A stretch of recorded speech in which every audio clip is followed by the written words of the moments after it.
Sa nakaraang episode ng ating paglalakbay mula Angeles City, Pampanga, tayo ay naglakbay paakyat ng Dalton Pass at pinuntahan din natin doon ang historical shrine ng Balete Pass.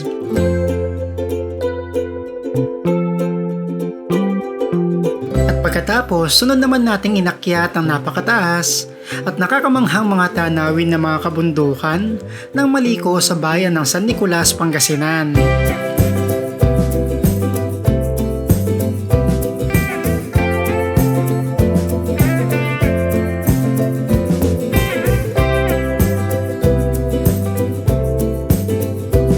Sa pagpapatuloy ng ating paglalakbay, bago tayo tuluyang umuwi ng Pampanga, ay dadaanan din natin ang mga ilang mga tanyag at mga natural na tourist spot sa parte ng Pangasinan at Nueva Ecija.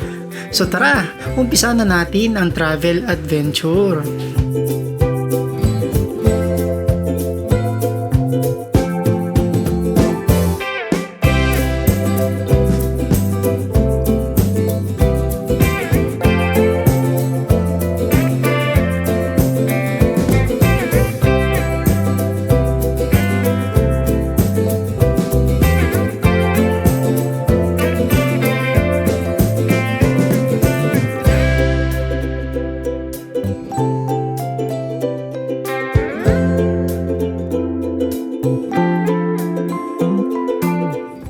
Ayun, so kakatapos lang natin dito sa may Maliko, baba na tayo. So may dalawa pa tayong destination bago tayo umuwi. Pupunta tayo sa isang ilog. Dito din yun sa may pagbaba natin na Maliko. Tsaka yung mini chocolate hills ng Umingan, Nueva Ecija or Pangasinan, di ako sure. Tingnan na lang natin sa mapa mamaya. Di kasi ako makapag-search ng maps natin ngayon kasi walang signal dito sa Maliko. Pareho, Smart tsaka Globe. Walang signal, zero talaga. Solid do. Yung pababa na lang tayo pero napapawaw pa rin tayo. Ganun kaganda. Baka dito sa baba na lang tayo kumain. Hanap na lang tayo ng makakainan natin. Pagkababa ko ng Maliko, dito na ako kumain ng tanghalian bago makarating sa bayan ng San Nicolas, Pangasinan. Okay, so time check natin is 1:32 na ng hapon. Nakapag-lunch na rin tayo after natin makababa dun sa may Maliko View Deck. And yung next destination natin is pupuntahan natin yung Dipalo River dito sa may San Quintin, Pangasinan. Distance niya mula dito is 17 kilometers. Mabilis lang pala. Anong bayan na ba to? Ito pala yung town proper ng San Nicolas. So before 2 o'clock nandun na tayo sa may ilog. Papakita ko lang sa inyo, di naman tayo maliligo. Kumbaga parang side trip lang. At para magkaroon din kayo ng idea kung ano meron pang pwedeng pasyalan dito malapit sa may San Nicolas, Pangasinan. Imagine, dyan tayo nang galing sa mga kabundukan na yan kaninang umaga. No? Yan yung mga inakyat natin mga bundok kanina eh. Malapad pala eh, no? Mukhang ito na yung ilog na pupuntahan natin. Kaso parang wala siyang tubig. Ba't ganun? Puro bato-bato. Ba't ganun? Walang katubig-tubig yung ilog. Tignan natin pagdating doon. Baka meron. Kaliwa tayo dito. Pinapakaliwa tayo ng mapa natin. Ito dito. Kusang kumaliwa tong kotse.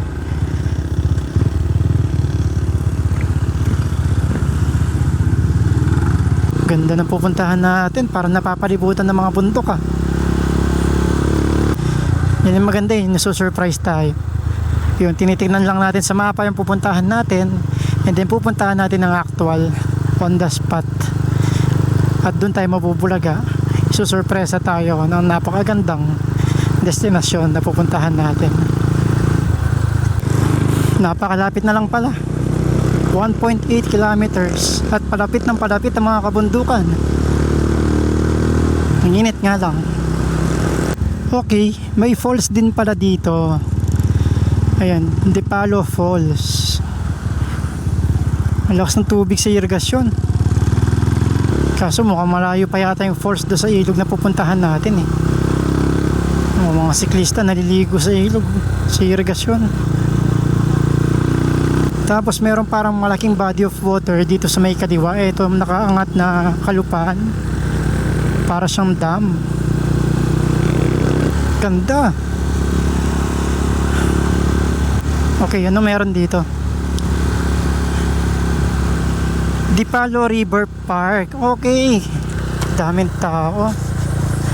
Magpapalipad lang tayo ng drone. Hindi na tayo papasok.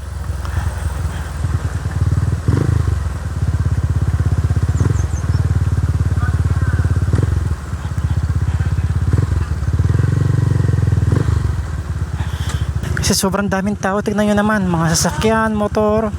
Huwag na tayo magpagsiksikan. Drone shot lang, sapat na.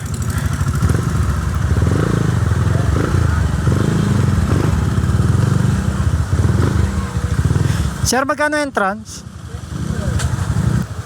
Saan pwede mag-park lang sa may lilim? Magpapalipad lang ako ng drone. Dito pa rin. Di pwedeng dito na lang. Papalipad lang ako ng drone. Tabi ko na lang dito. Magbayad na lang akong entrance. Thank you. Ayan. Cash ticket. Ang Dipalo River Park ay isang umuusbong na tourist attraction na matatagpuan sa San Quintin, Pangasinan. Kilala ito sa malinis at malamig na tubig ng ilog na dumadaloy mula sa Caraballo Mountains ng Nueva Vizcaya. Masisiyahan ang mga bisita sa iba't ibang mga aktibidad tulad ng mga pag-picnic sa tabing ilog kung saan available ang mga nipahat o paglalakad sa itaas ng agos upang tumuklas ng mga nakatagong hiyas tulad ng Katukakan Falls, Dipalo Falls at Kalipkip Falls.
Grabe, ang daming tao dun sa may Dipalo River Park. Ayun, basta. Yung iba, dito na naliligo. Ayan ang mga grupo-grupo. Diyan sa may gilid ng irigasyon. Ayan o, meron pa sila mga alak. Para din sila magipagsiksikan dun sa may Dipalo River. At the same time, malilim yung lugar nila. Doon kanina sa may Dipalo, ang daming tao. Okay, so yung next destination natin, pupunta tayo ng Umingan, Pangasinan. Meron tayong pupuntahan na isa pang Chocolate Hills. Dati kasi meron na tayong pinuntahan na rancho dito sa may Colosboa, yung tinatawag na Rancho de Cabellejo. This time meron tayong pupuntahan ulit na isang mga burol na napakaganda. At the same time, binasagan itong mini Chocolate Hills ng Umingan, Pangasinan. So titignan natin kung gaano kaganda. So mula dito meron siyang 15 kilometers at meron tayong 26 minutes na travel time. Time check natin is 2:14 ng hapon. Puro side trip tong pauwi natin ha. Ayun, so mula dito sa may pinasukan nating kanto, papasok ng Dipalo. Paglabas natin sa may highway ulit, kung saan tayo pumasok kanina, is kakaliwa naman tayo.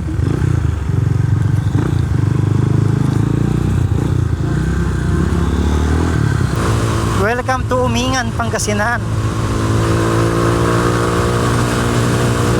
13 kilometers pa yung pupuntahan natin. Ang gaganda ng mga rutang napili o dinaanan natin no? Walang ka-traffic. Tapos magaganda pa yung mga kalsada nila. Napaka-aliwalas. Napakalapit na lang pala natin. Ano to? Anong signage to? May signage. I love Kabayungan Sur.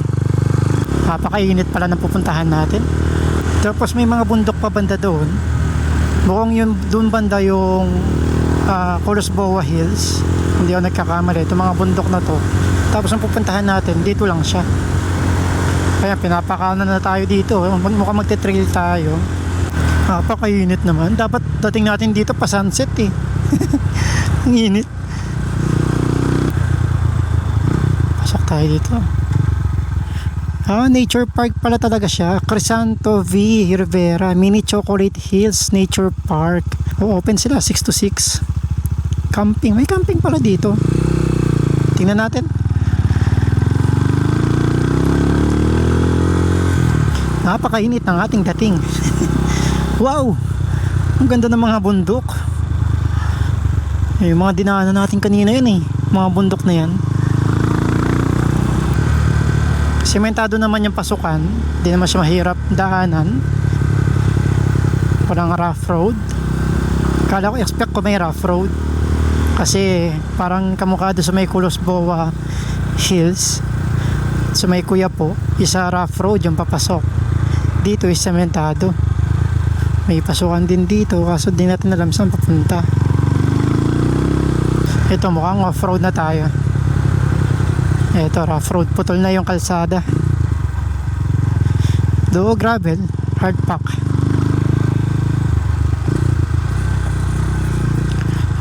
Uy, namiss ko mag off-road. Parang kailan lang tayo nag off-road eh.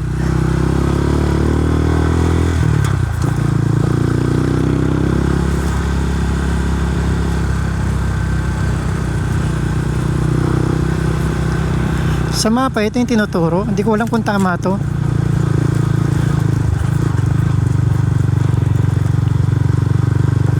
Mini Chocolate Hills. Wala akong nakikita.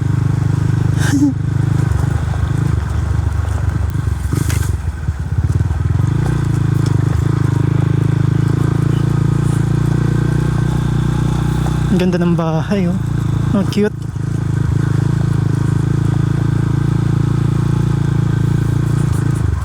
Oh, may bahay dito eh. Paano naging Chocolate Hills?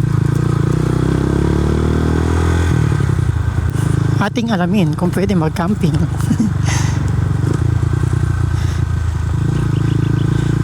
Hindi naman siya ganun kahirap yung trail.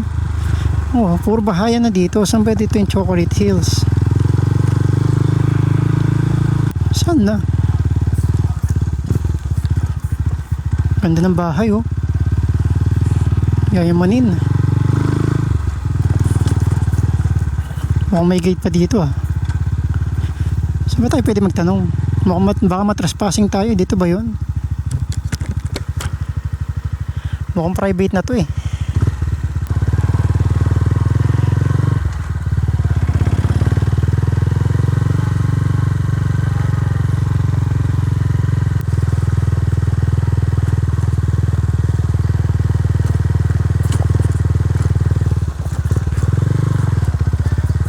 Dito po ba yung Mini Chocolate Hills? Aakit po dito. Paparegister po? Hindi, papasyal lang. Papasyal po. May entrance. Sige po.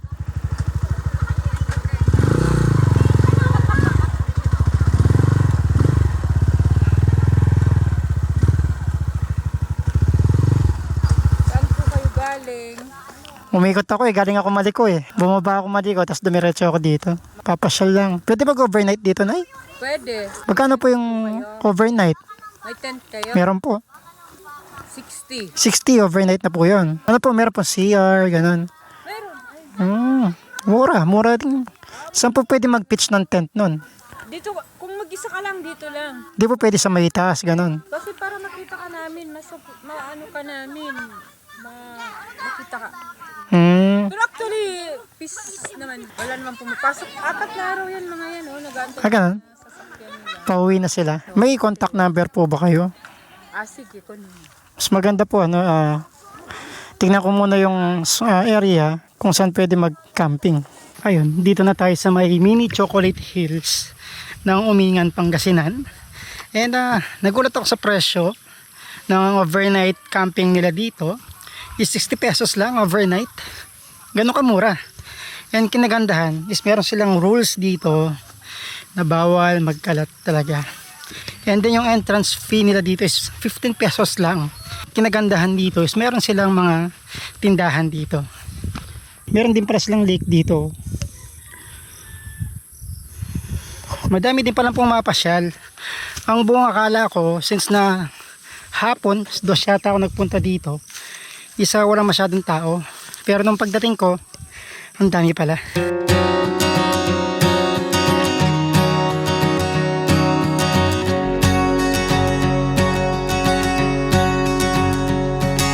Ito ang Mini Chocolate Hills na matatagpuan sa Umingan, Pangasinan. Nag-aalok na mapangakit na tanawin na sumasalamin sa sikat na burol ng Bohol. Ngunit ito ay may kakaibang lokal na likas. Ang hindi gaanong kilalang hiyas na ito ay isang mainam na destinasyon para sa mga turistang naghahangad na yakapin ang kagandahan ng kalikasan na malayo sa tipikal na mga tourist trail. Habang binabagtas mo ang mga burol, sasalubungin ka ng isang landscape na may mga tuldok-tuldok na luntiang halaman at perpektong hugis ng mga burol na tila nagliba ang mga kulay sa palipat-lipat ng sikat ng araw. Ang pinakamagandang panahon upang bumisita dito ay sa panahon ng tagtuyot, kapag ang mga burol ay nagpapakita ng kanilang tunay na kulay sa ilalim ng sinag ng araw na lumilikha ng isang magandang backdrop para sa mga mahilig sa photography. Bilang karagdagan sa mga nakakamanghang tanawin, ang lugar na nakapalibot sa Chocolate Hills ay mayaman sa lokal na kultura at pamana. Maaari kang makatagpo ng mga palakaibigang lokal na sabik na magbahagi ng mga kwento at pananaw tungkol sa kanilang komunidad at mga kahalagahan ng mga burol. Ang destinasyong ito ay hindi lamang nag-aalok ng isang visual na kagandahan, ngunit nagbibigay din ng pagkakataon na makisali sa mga lokal na kultura na dahilan para mas mapaganda at mapayapa ang iyong pagbisita. Ang mga hiking trail ay well-maintained na nagbibigay daan para sa mga bisita sa lahat ng antas ng fitness na galugarin ng mga lugar ng komportable.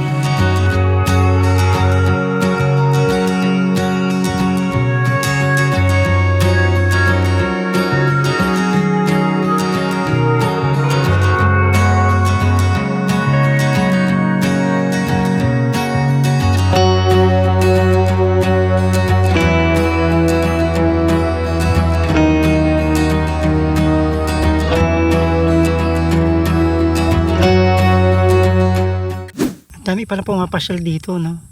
Buong akala ko, normal lang siya na burol. Pero dinarayo talaga siya ng mga turista. Meron pang galing ng ibang lugar eh. Galing ng San Jacinto. Basta iba't ibang parte ng lugar. Dito sa Central Luzon. Ako nga galing ng Pampanga, napadpad ako dito eh. Hindi ko expect na ganito pala kaganda sa personal. Lalo na sa drone shot natin kanina. Itong mga burol, itong mga Mini Chocolate Hills dito sa may Umingan. Imagine, napakamura na yung entrance fee. Meron sila mga CR kompleto, may mga tubig sila, may mga tindahan. 15 pesos lang entrance sa day tour. Then sa overnight naman is 60 pesos. Pero mas maganda kung may dala na kayong sariling tent, 'di ba? Pagkain nyo, dalhin nyo na dito kasi wala din mga mabibilhan na lulutuing pagkain dito kasi sari-sari store lang meron sila dito. So proceed na tayo sa next destination natin. Final and last destination natin sa ride natin ngayon is muli natin babalikan ang Colosboa Hills doon sa may Quiapo. Way back 2021 nung unang beses ako nagpunta doon, so muli natin siyang babalikan. Ayun, so last destination natin, yun nga, pupunta tayo ng Colosboa Hills doon sa may Quiapo.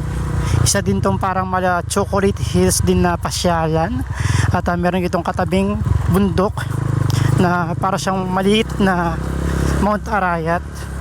So mula dito sa may Mini Chocolate Hills ng Umingan is meron siyang 59 minutes, malayo-layo rin pala. And meron itong 34 kilometers. Grabe, ang ganda ng rutang ito.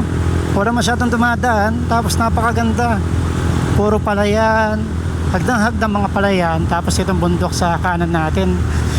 Tanaw na tanaw natin simula kanina. Kanina nasa harapan natin siya, parang papayikot na tayo.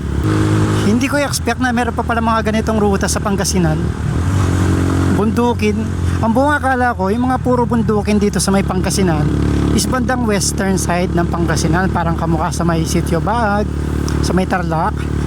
Kasi western part yun ng Tarlac, puro bundukin yun, hilera ng mga bundok, Zambales, Pangasinan Mountain Range.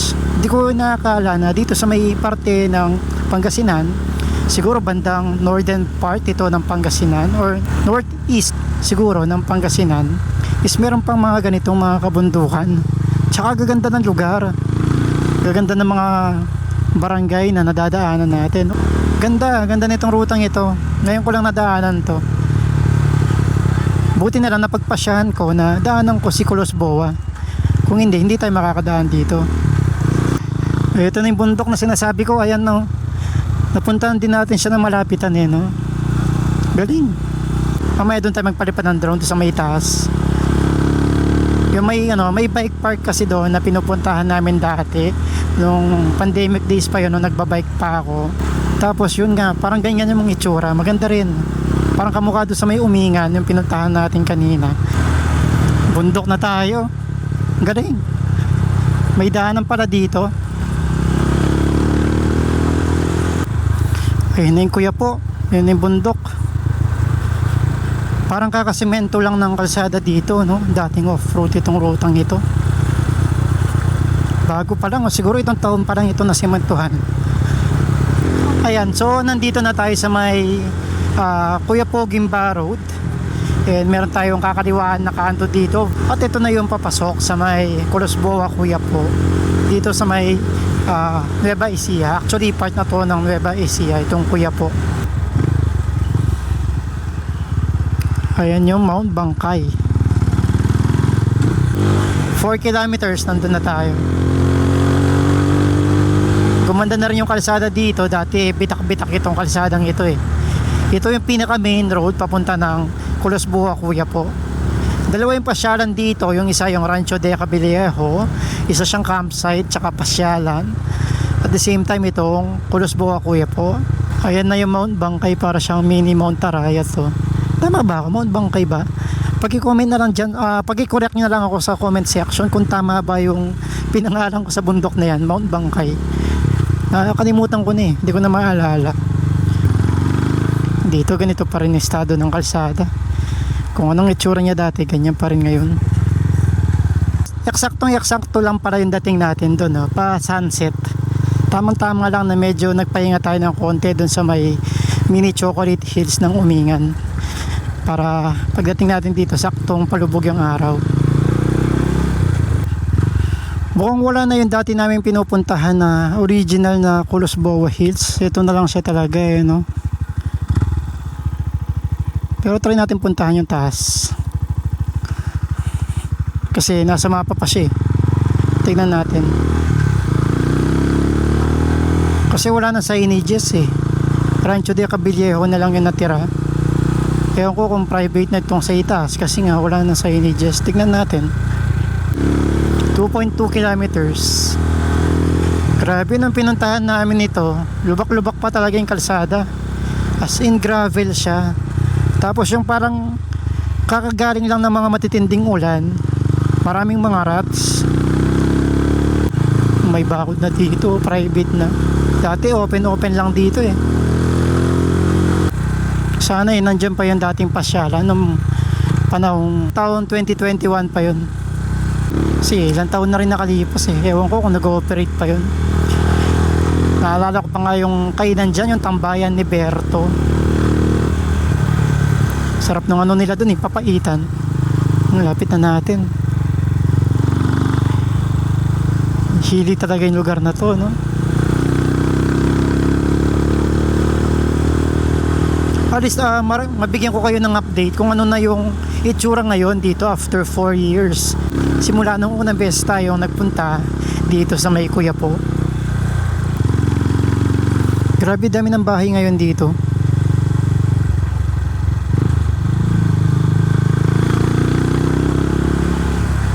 Dati wala mang mga ganyan eh. Uy, nandyan pa nga. Ang daming tao. Ayos. Kala ko wala na siya. Pero yung tambayan ni Berto, wala na. Wala na siya. Doon dati yung tambayan ni Berto eh. Kala ko sarado na to. Bukas pa pala.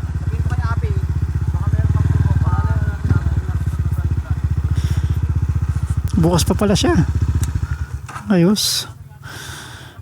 Ay, nakabalik din tayo dito after 4 years. Ito na yung bundok na parang mini Mount Arayat. Whew. Ayun, so finally, after 4 years, nakabalik din tayo ulit dito sa may Pulos-Boa, Kuya po. Dito sa may Nueva Ecija. So, post-pandemic nung unang beses ako nagpunta dito, ang laki na ng pinagbago. Wala na yung restaurant na kinakainan namin doon dati, yung tambayan ni Berto, wala na siya. Pero itong pasyalan is nandito pa rin. Hello po. Shout out kuya, kay kuya. Ayun. Tawag dito. First time ko pumunta dito actually. Kasi nung pumunta kami dito is nakabisikleta. At tamad na kaming umakyat-akyat pa dito kasi galing pa kami ng Pampanga nun. Tapos pagod na sa biyahe. Tapos wala palang entrance dito. And then ang gagawin nyo lang pagpasok nyo, lagay yung information do sa may logbook nila for registration. And then yung motor bawal ipasok dito. Siguro for safety dahil nga medyo hilly itong lugar. May designated parking area doon. Tsaka doon sa may parking area merong mga tindahan na pwedeng mabilhan ng mga inumin, mga pagkain, mga kape at napakaganda dito sa itaas. Saktong-sakto yung dating natin kasi palubog ang araw. Mas maganda pala dito. Akit pa tayo doon. Dami rin palang pumapasyal dito. Ang buong akala ko kanina noong pagtawid ko doon sa may intersection, doon sa may signage ng Rancho de Cabillejo, akala ko sarado na ito kasi wala na siyang signage. Dati kasi noong 2021 nung nagpunta ako dito is meron siyang signage. Marami, tad-tad na signage talaga. Ngayon wala na. Pero buti na lang bukas pa talaga siya. Ganda. Ang daming tawas-taas, ang daming pumapasyal. Wow, ganda.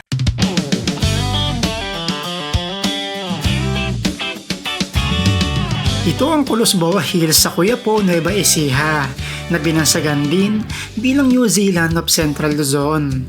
Ay lumipat mula sa tradisyonal na pastulan para sa mga alagang hayop ng mga magsasaka patungo sa isang sikat na pasyalan. Natuklasan ito ng mga lokal na mga siklista noong taong 2011 na may potensyal na gawing bike park, nagalok ng luntian, gumugulong na lupain para sa pagbibisikleta, picnic, at mga mahilig sa photography, na ang kasaysayan nito ay nakatali sa mga kalapit na lugar tulad ng Mount Bangkay na ngayon ay accessible mula sa pasyalan tulad ng Rancho de Cabillejo. Sa pagsikat ng araw, may panibagong paglalakbay. Motorsiklo ko ang kasama, Osang ang kanyang pangalan. Sabay natin tutuklasin gubat, bundok, dagat o kailugan. Samahan niyo ako sa aking biyahe at mga masayang adventure. Kabalin, tara na at maglakbay, ating libutin ang napakagandang Pilipinas. Sa pagsikat ng araw, camping adventure ang hanap. Motorsiklo ko ang kasama, Osang ang kanyang pangalan. Sabay natin enjoyin Gubat, bundok, dagat o kailugan. Samahan niyo ako sa aking biyahe at mga masayang adventure. Kabalin, tara na at maglakbay, ating libutin ang napakagandang Pilipinas. Samahan niyo ako sa aking biyahe At mga napakasayang adventure.